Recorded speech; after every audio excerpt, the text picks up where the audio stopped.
आध्यात्मिक और पौराणिक विषय भिडियो देखा आपण मैंने आध्यात्मिक शक्ति चैनल को लाइक और सब्सक्राइब करंतु। सुदर्शन चक्र जी सब अस्त्र को काटी दे पारे, एमिति कि अस्त्र भितर श्रेष्ठ इंद्र वज्र अस्त्र को मध्य काटी पारे। यही सुदर्शन अस्त्र भगवान विष्णु को किए प्रदान करथिले? काहींकि सुदर्शन चक्र एक महाविनाशकारी अस्त्र अटे। असुर मैंने असाध्य तपस्या करी ब्रह्मदेव को संतोष करी तांकठारु वरदान ग्रहण करी शक्तिशाली होई गले। सेमाने स्वर्ग उपर आक्रमण करी समस्त देवता मानंकु बंदी करदेले। यह देखि भगवान विष्णु स्वर्गपुर को रक्षा करिबा पई जाई असुर मानंक सह युद्ध कले।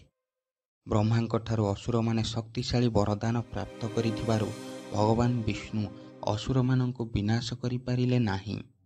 असुर माने किपरि विनाश हेबे सेथिपई भगवान विष्णु शिवं को घोर तपस्या करी तांकु 1000 पद्म फूल अर्पण करिबा आरंभ कले। भगवान शिव निजर माया बलरे 1000 पद्म फूल भितरु गोटे पद्म फूल को उभान करिदेले। शेष फूलटी शिवं को अर्पण करिबा पई विष्णु खोजिबारु से केउठी भी से गोटे पद्म फूल को पाइले नाही। भगवान विष्णु चिंता कले, मोर तो गोटे नाम कमल लोचन आ मोर नेत्र कमल परी देखा जाइए। मोर भक्त माने मते कमल लोचन बोली डाकी थांती। यह भावी भगवान विष्णु निजर गोटे आखि को ताड़ी भगवान शिवं को अर्पण कले।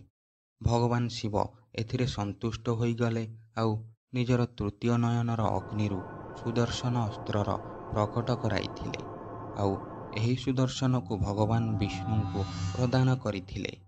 विष्णु सुदर्शन चक्रर प्रयोग करी असुर मानक विनाश करदेले आउ देवता मानक असुर मानक बंधनरु मुक्त करथिले।